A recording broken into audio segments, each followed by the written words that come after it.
What's going on, Pop Center fans? This is your host, Jelani Hoon, coming to you from GameHole Con 2018 once again here. I'm here at the Giga Robo booth with the creator, Alex Cheng. Thank you so much for joining us here. How are you? I'm doing well. It's been a good con. Wrapping up now, though. Yes, we're wrapping up. It's the final day of the con, and we saved, for me, probably like the best for last year. Like this is amazing, right? So what you guys are looking at are the model of the game here. Pieces are colored and everything like that. Alex, for the folks out there, can you give a quick rundown, like a quick synopsis of what the game is? Yeah. So this is Giga Robo. Giga Robo is a customizable, card-driven game of giant robot combat that is very much inspired by giant robot anime, especially from the 70s. Big bright colors, big massive attacks, over-the-top mechanics. They're all driven by your pilot's fighting spirit.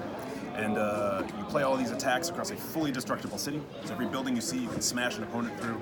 You leave different battlefield scars, different terrain effects, elemental effects. So it's really high impact, very anime inspired. Yeah, me and another host here from Pop Samurai got a chance to run through with Alex here, guiding us through. I got thrown to buildings, but I still loved it. I had a smile on my face as I was playing this game. For you, what was when you're conceptualizing this game? What was the inspiration to getting this game together? Was it purely just the anime of the robots? It was mainly that I looked out and I really wanted that experience. I wanted some game that could really emulate super robot anime. Yeah. This is something I love, like completely adore. And I was looking out and I couldn't find something that really fit that over the top feeling, that kind of bombast genre. A lot of the stuff out there, a lot of the tabletop games out there are very much rooted in militaristic, realistic, but real robot. Yeah. Right? It's like more grounded. I wish sci-fi. robots were real, guys. Yeah. Like stuff like vertical tanks, that kind of thing. But nothing had that over-the-top thing. That also games that really valued pilots, which I think is a really essential part of the genre. Yeah. And you just don't see that. Every time it's just like, here is your gray or, like your olive drab machine, and it's like this disposable war machine rather than something with character and personality. Yeah. I just didn't see it out there, so I wanted to make it. That was it. It was like I wanted to make the game I wanted to play.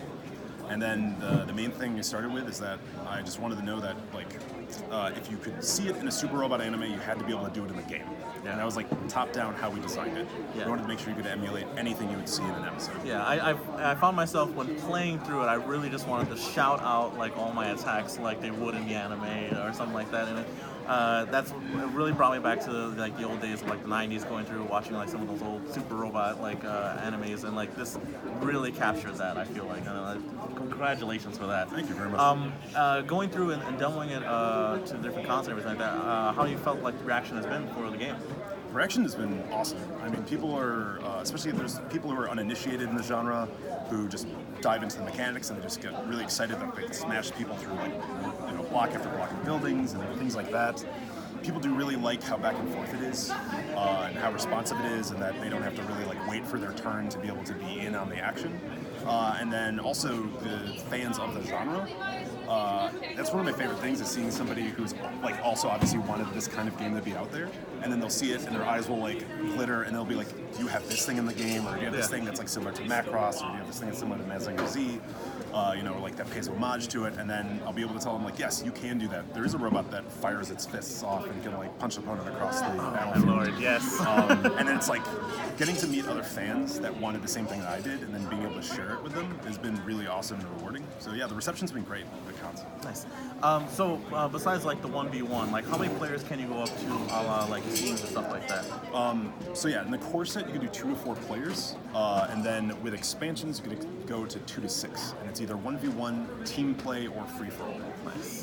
One of the unique things about our 3+ player formats is that there's no traditional player elimination. Okay. So for example, if you do a team play game, you're doing 2v2 or 3v3. If your robot is destroyed, you're not kicked out of the game. What happens is you detach your robot's board, because any of the pilots can mix and match, and you're customizing your full build.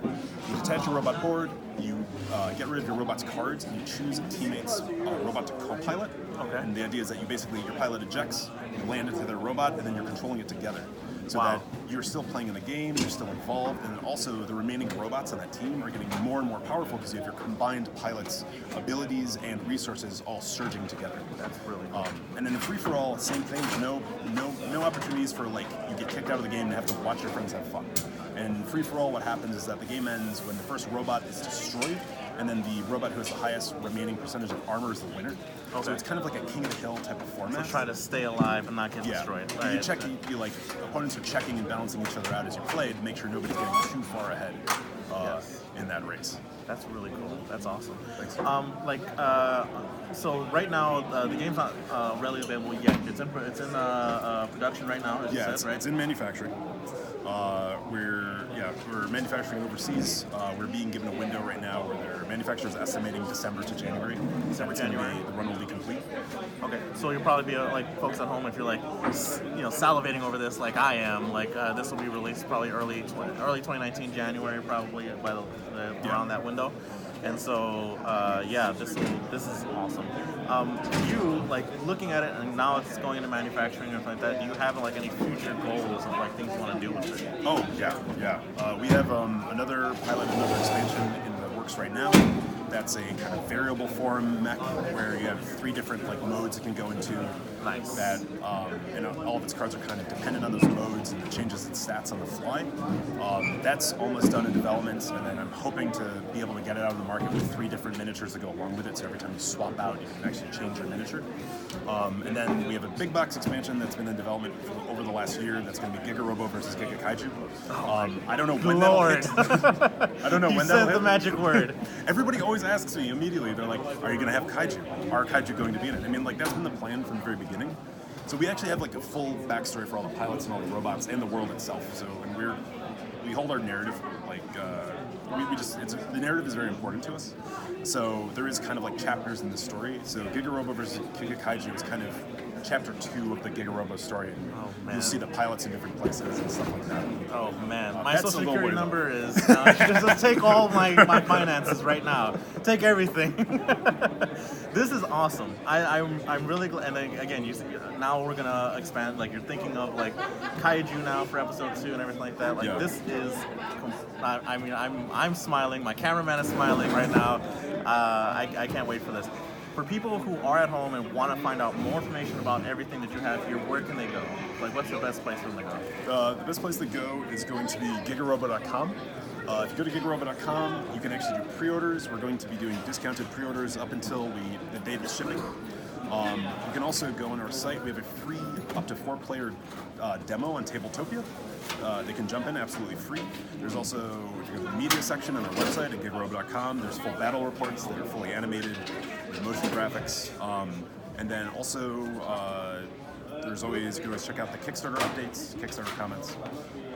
Gigarobo.com would be the best place for the information. Nice, guys. You got to get on this train. Like Pop Samurai sold. Everyone else here, part of Pop Samurai, is going to be sold on this game. And I really hope that like this comes out like and it just catches fire everywhere. I want to see this everywhere now. Thank you. That's really awesome. So, folks at home, get to gigarobo.com if you guys can, check it out. Follow them and like them and everything like that, and support this game. It's a really great game. And thank you so much for supporting us, Pop Samurai. Stay tuned to us for all coverage and hopefully some future coverage of this. We'll see what happens. But guys at home, thank you guys so much. It's been your host, Jelani Hoon, along with Alex Cheng here for Giga Robo, and thank you so much for joining us. Catch you guys later.